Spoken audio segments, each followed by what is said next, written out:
Écouter de la musique triste fait partie de nos activités favorites. Certes, mais que penser de ces journées cafardeuses à écouter en boucle la même sempiternelle chanson plus déprimante qu'un long jour de pluie? Nietzsche nous dit que sans la musique, la vie serait une erreur. Oui, on est bien d'accord. Mais pourquoi diable l'aime-t-on si triste, la musique?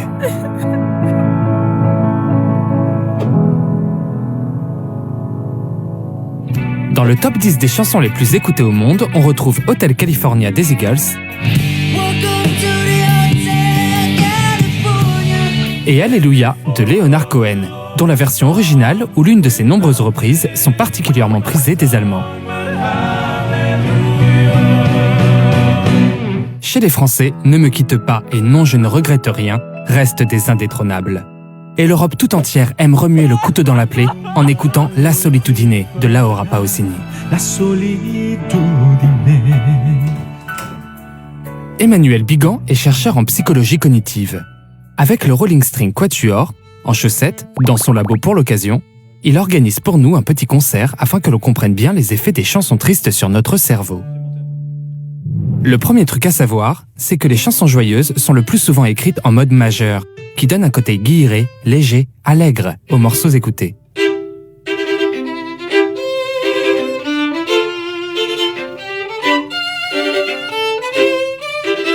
En modifiant légèrement l'intervalle entre les notes d'un accord, on donne immédiatement un côté sombre, mélancolique, voire dépressif à un morceau.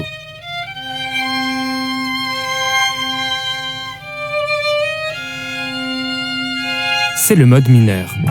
Alors pour écrire des chansons tristes, c'est toujours la même bonne vieille tambouille ou y a-t-il plusieurs recettes? On peut commencer par parler des musiques plutôt dites mélancoliques, qui auront un tempo lent, une nuance générale plutôt basse, une couleur mineure présente mais pas systématique non plus, plutôt qui exprime la tristesse dans la douceur.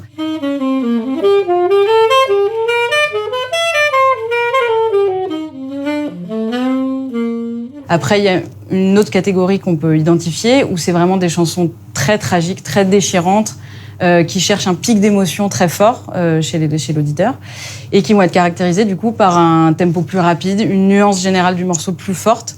Comme par exemple dans Je ne regrette rien d'Edith Piaf, typiquement il y a un long crescendo pendant tout le morceau qui arrive jusqu'à un climax et c'est là que les larmes tombent.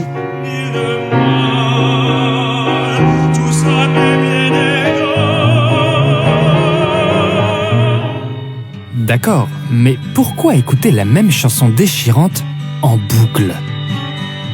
C'est une recherche de sensations fortes, c'est une manière de se sentir vivant. Et évidemment, il y a aussi l'effet cathartique où on se libère de nos propres douleurs et de notre propre tristesse en écoutant de la musique triste. La catharsis, concept développé par Aristote en moins 300 puis repris par Freud, est une stratégie qui nous permet de transformer nos émotions négatives en plaisir. Pour Aristote, c'est une des fonctions de la tragédie grecque. Elle nous libère de nos démons en les exprimant symboliquement. Notre tristesse est alors mise à distance, vécue pour de faux, par identification aux interprètes et se transforme en esthétique. C'est pareil avec les chansons tristes, et c'est vérifiable au niveau physiologique. C'est vrai qu'on a du plaisir à écouter de la musique triste. L'être humain est complètement masochiste ou quoi? Alors, on n'est pas masochiste du tout. On est en relation d'empathie avec celui qui a écrit cette musique triste. Et en fait, la musique devient un peu un compagnon de notre propre tristesse, un petit peu comme quand on aime bien être réconforté par un ami. Et notre cerveau réagit à cette douleur en produisant tout un ensemble de produits chimiques qui vont être là pour contrer la sensation de douleur. Et alors, on bénéficie de cette production chimique sans avoir à payer le coût d'être soi-même triste. Ce bouillon chimique produit par le cerveau est un cocktail d'endorphines et de dopamine qui nous procure un véritable shoot de plaisir éphémère.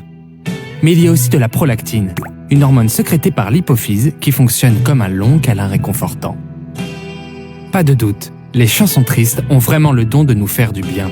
Moralité, face au prochain coup de blues, une bonne vieille playlist qui arrache les tripes en mode repeat sera l'antidote parfait à votre vague à l'âme. Solitudine